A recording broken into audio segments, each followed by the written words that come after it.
দ্রুত গতিতে যাবার সময় বেসরকারি যাত্রী বোঝাই বাস নিয়ন্ত্রণ হারিয়ে ধাক্কা মারে একটি ইলেকট্রিক পোলে, আর তারপরে ধাক্কা মারে কালভার্টে।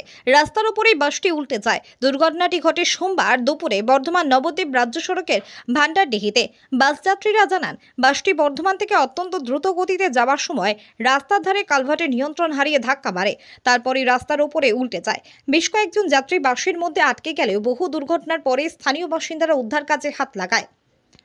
পরে দেওয়ানদিঘি থানার পুলিশ দুর্ঘটনাস্থলে গিয়ে জখম যাত্রীদের প্রথমে কুরমুন প্রাথমিক স্বাস্থ্যকেন্দ্রে নিয়ে যায়। দুর্ঘটনাস্থলে যান ভিডিও, তারপর আহত যাত্রীদের বেশিরভাগকেই স্থানান্তরিত করে বর্ধমান মেডিকেল কলেজ হাসপাতালে বেশ কয়েকজনের অবস্থা গুরুতর।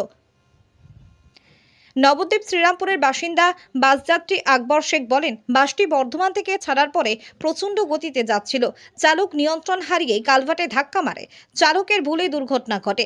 বাসযাত্রীরা আরও জানান, বাসটি দ্রুত গতিতে যাওয়ার সময় প্রথমে একটি বিদ্যুৎ খুঁটিতেও ধাক্কা মারে, তারপর নিয়ন্ত্রণ হারিয়ে ধাক্কা মারে রাস্তার ধারে কালভার্টে।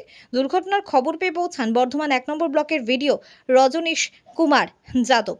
যে সমস্ত আহত বাসযাত্রীদের বর্ধমান মেডিকেল কলেজ হাসপাতালে পাঠানো হয়েছিল, তাদের মধ্যে দুর্ঘটনায় মৃত্যু হয় এক বাসযাত্রীর, আহত হয় প্রায় 50 জন। মৃত বাসযাত্রীর নাম সুবোধ মণ্ডল, বয়স 67, বাড়ি পূর্ব বর্ধমানে নাদনঘাটের নিমারে। সুবোধ মণ্ডল সস্ত্রীক বর্ধমানে। ওই বাসে ছিলাম আমরা। বাস এত বেপরোয়াভাবে বাস চালাইছে ড্রাইভার, পুরোটা কিন্তু বেপরোয়াভাবে চালিয়েছে। গাড়িটা পুরোটা গিয়ে ওই কালভার্টে ধাক্কা মারলো, গাড়িটা পাল্টে করলো। কোথায় যাচ্ছিল বাসটা? বাসে যাচ্ছিল কৃষ্ণনগর।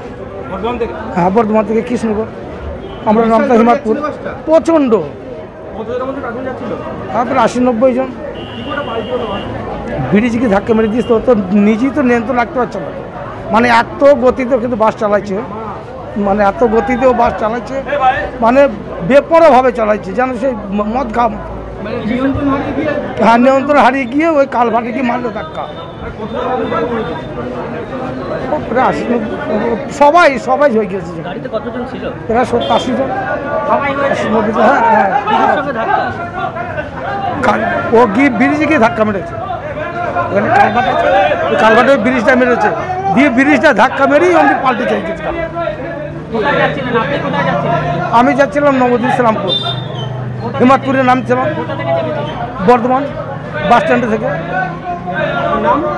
আমার নাম আকবর শেখ। এমার্জেন্সিতে ডাক্তারবাবুরা আমরা মোটামুটি 23 জনকে পেলাম। 23 জনেরই চোট খুবই গুরুতর ছিল এবং 23 জনকেই আমরা প্রাথমিক চিকিৎসার পর বর্ধমান হসপিটালে রেফার করেছি।